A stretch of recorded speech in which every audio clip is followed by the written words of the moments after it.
ఇక Congress BRS MIM పై MP Etela Rajender విమర్శలు సంధించారు. BJP వేగాన్ని తట్టుకోలేకపోతున్నారని, అందుకే ఓర్వలేక అసత్య ప్రచారం చేస్తున్నారన్నారు. కాంగ్రెస్ బీఆర్ఎస్ ఎంఐఎం కుటుంబ పార్టీలోని ఎంపీ ఈటెల మండిపడ్డారు.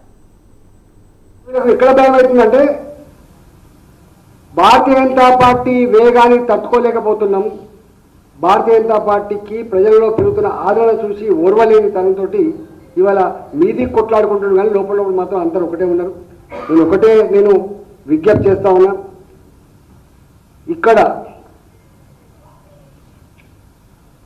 మజ్లిస్ పార్టీ అదో కుటుంబ పార్టీ, బీఆర్ఎస్ పార్టీ అదో కుటుంబ పార్టీ, కాంగ్రెస్ పార్టీ అదో కుటుంబ పార్టీ. వీళ్ళ ప్రాణవంత అక్కడ ఉంటుంది, సోనియా గాంధీ గారి ఇంట్లో ఉంటుంది. భారతీయ జనతా పార్టీ మాత్రమే ప్రజాస్వామ్యం మీద విశ్వాసం ఉంచి ప్రజలందరికీ ఇవాళ ఒక ఛాయ అమ్ముకునేటువంటి మానవుడు ఇవాళ ప్రధానమంత్రిని చేయగలిగినటువంటి పార్టీ భారతీయ జనతా పార్టీ.